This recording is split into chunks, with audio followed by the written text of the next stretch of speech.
Before we start, tell me where you're listening from in the comments. Maybe you're looking for the small changes that create big transformations. Maybe you're tired of generic productivity advice and want to know what actually works in real life. Maybe you're curious about the daily practices that shape extraordinary results, the quiet habits that happen behind the scenes when no one is watching. This conversation is for you. Everyone wants to know the secrets of success, but they usually ask about the big decisions, the bold moves, the dramatic moments that make headlines. What they don't ask about are the small daily habits that actually create the foundation for those big moments. I used to think success was about having brilliant insights or making perfect decisions under pressure. But after building multiple companies and experiencing both spectacular failures and unexpected successes, I've learned something different.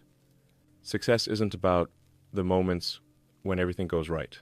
It's about the systems you build that help you navigate when everything goes wrong.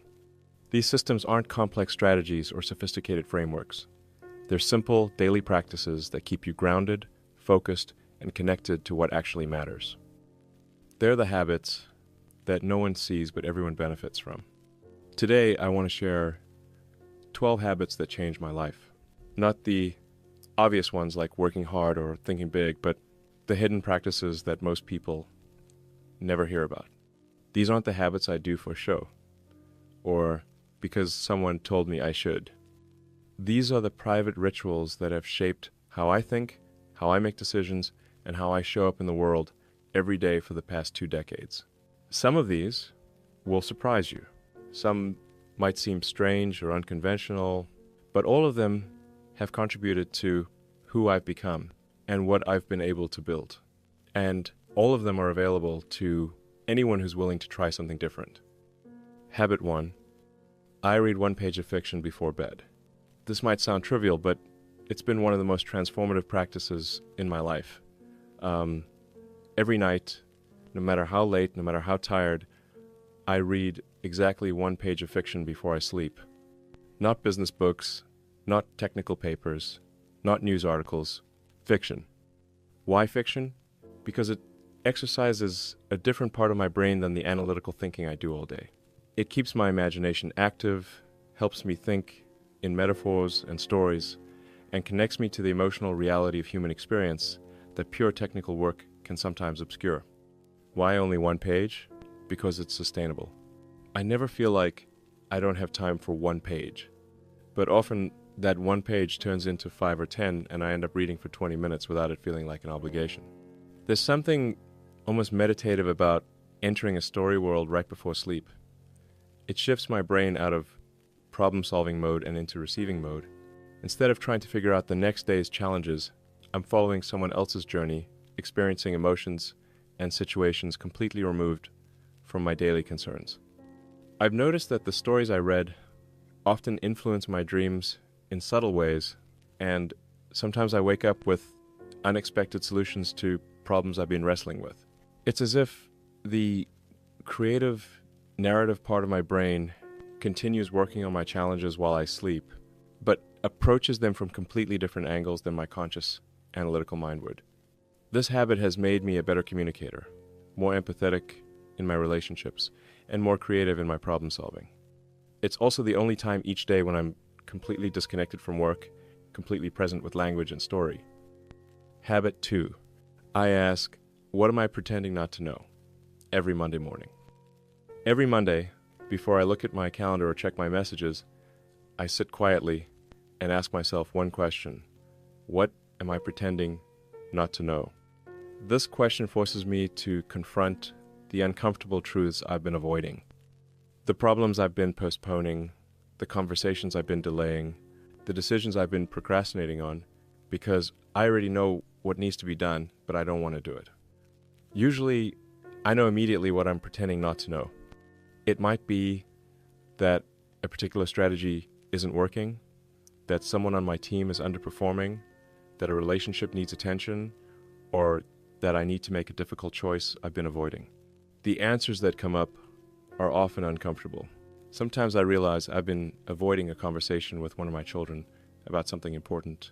Sometimes I admit that I've been postponing a decision about a company direction because I'm afraid of the consequences.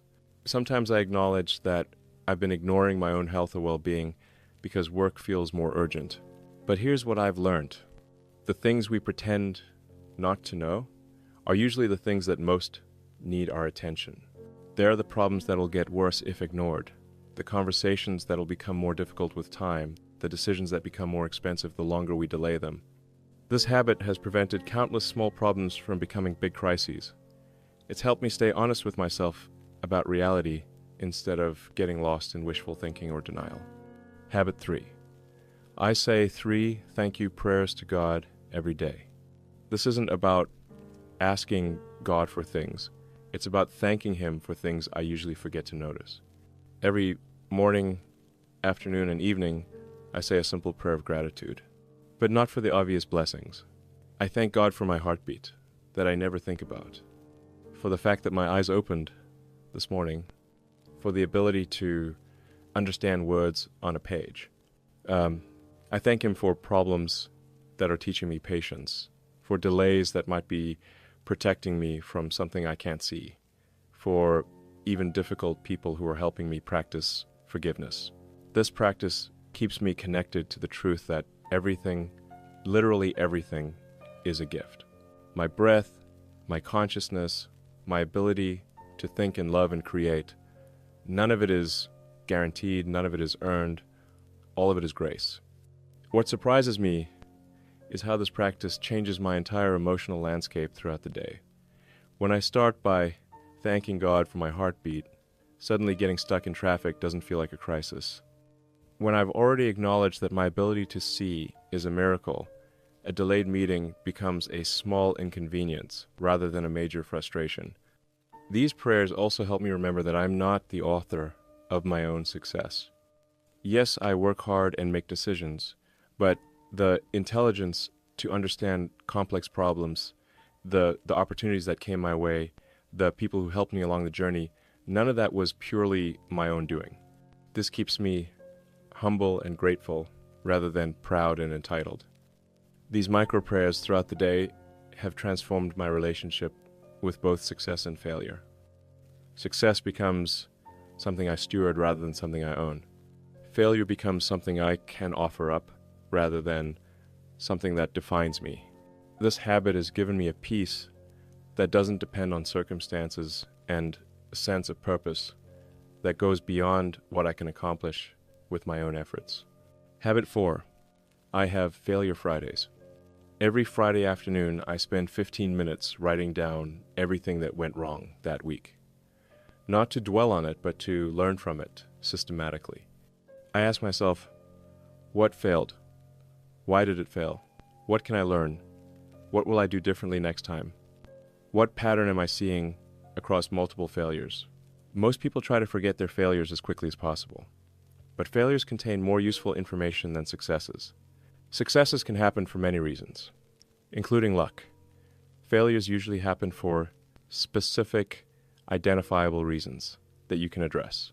I've found that there are patterns in my failures that I never would have noticed without systematic review. Sometimes I realize I consistently make poor decisions when I'm tired. Sometimes I notice that I avoid difficult conversations until they become crises. Sometimes I see that I take on too much when I'm feeling confident and then struggle when reality hits. The key is to approach this review without self-judgment. I'm not writing down failures to beat myself up or prove that I'm incompetent. I'm collecting data about how I operate under different conditions so I can make better choices going forward. This habit has accelerated my learning curve dramatically. Instead of making the same mistakes repeatedly, I identify patterns and adjust my approach. It's turned failure from something I fear into something I mine for wisdom. Habit 5. I practice radical honesty in low-stakes situations. Once a week, I practice being completely honest in a situation where it doesn't really matter. I might tell a cashier exactly how I'm feeling, give genuine feedback when someone asks, "How was your day?" or admit when I don't know something instead of pretending I do. This isn't about being rude or inappropriate. It's about staying connected to truth-telling in small moments so I can be honest in big moments. If you practice being dishonest in low-stakes situations, saying, fine, when you're not fine, pretending to know things you don't know, agreeing when you disagree, you'll struggle to be honest when it really matters. This habit has made me more authentic in all my relationships and more comfortable with difficult conversations. When you're practiced at telling the truth, truth-telling becomes natural rather than scary. Habit 6. I schedule nothing time. Every week, I block out 2 hours on my calendar for absolutely nothing. No meetings, no tasks, no goals. Just empty time to think, walk around, stare out the window, or sit quietly. This drives my assistants crazy because it looks like wasted time on the schedule. But some of my best ideas have come during these empty hours. Not because I was trying to have ideas, but because my mind finally had space to wander and make unexpected connections. During these nothing sessions, I might find myself thinking about a technical problem from a completely different angle, or suddenly understanding why a team dynamic isn't working, or realizing that two seemingly unrelated projects could actually complement each other. I remember one particularly productive nothing time when I was walking around the SpaceX facility with no agenda. I ended up in the manufacturing area and noticed something about how the technicians were organizing their tools that gave me an insight into improving our assembly process. That insight wouldn't have emerged during a formal review meeting because I wouldn't have been paying attention to those details. We live in a culture that worships busyness, but creativity requires emptiness. Innovation happens in the spaces between planned activities. Insight comes when you're not trying to force it. This habit has led to breakthrough solutions that never would have emerged during scheduled brainstorming sessions. It's taught me that sometimes the most productive thing you can do is nothing. Habit 7. I practice future memory. Every month, I spend time imagining how I'll remember this period of my life when I'm looking back from the future. I ask myself, when I'm 70, what will I remember about this month? What will I wish I had paid more attention to? What will I be glad I did? This practice helps me notice what's actually important in real time instead of realizing it only in retrospect. It makes me more present for experiences that'll matter later and less concerned with things that won't. For example, when my son asks me to read him a story and I'm tired from work, I think about future memory. Will I remember the work crisis that seemed urgent that day? Probably not. Will I remember the quiet moment reading to my child? Definitely. This habit has helped me invest my attention in experiences that create lasting meaning, rather than just checking things off my to-do list. Habit 8. I end every difficult conversation with, what didn't I ask? Whenever I have a challenging conversation, whether it's about business problems, relationship issues, or important decisions, I end by asking the other person, what didn't I ask that I should have asked? This question often reveals the most important information in the entire conversation. People usually know what you really need to understand, but they don't always volunteer it unless you create space for it. This habit has prevented countless misunderstandings and uncovered crucial insights that wouldn't have emerged otherwise. It's shown me that the best questions are often the ones you don't know to ask. Habit 9. I practice energy auditing. Every evening, I quickly review my day and note what activities gave me energy versus what activities drained my energy. Not whether they were good or bad, not whether they were important or unimportant, just whether they energized or depleted me. Over time, this creates a clear picture of what kinds of work, what kinds of people, and what kinds of environments fuel me versus exhaust me. I then try to structure my life to maximize energizing activities and minimize draining ones. This isn't always possible. Some draining activities are necessary, but it's surprising how much choice you have once you become conscious of these patterns. This habit has helped me design a life that works with my natural energy rhythms instead of against them. Habit 10. I keep a no journal. I write down every significant opportunity I say no to and why I said no. This creates a record of the choices I made and the reasoning behind them. 6 months later, I review these entries to see how those decisions turned out. Did I say no for good reasons? Was I too risk-averse, too protective of my time? Did I miss opportunities I should have taken? This practice has improved my decision-making dramatically. It's taught me to distinguish between smart no's and fear-based no's, between protecting my priorities and limiting my possibilities. Habit 11. I practice reverse planning. Instead of planning forward from where I am now, I often plan backward from where I want to be. I imagine achieving a goal, then work backward to identify what had to happen right before that success and what had to happen before that, all the way back to what I need to do today.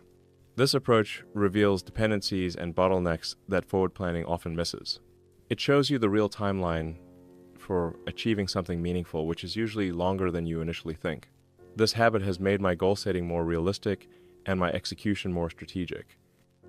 Habit 12. I have connection conversations.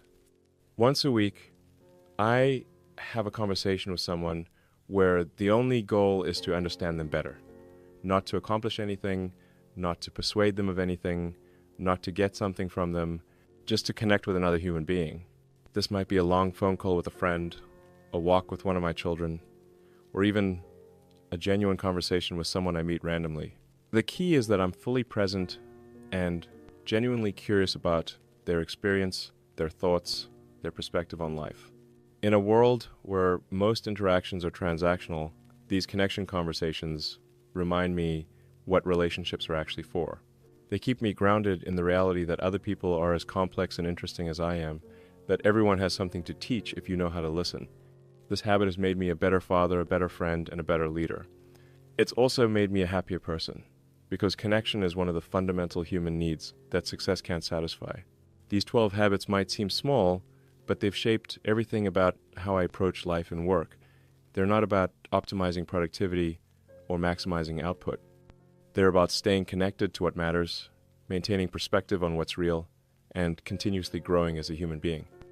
What I find most interesting about these habits is how they interact with each other.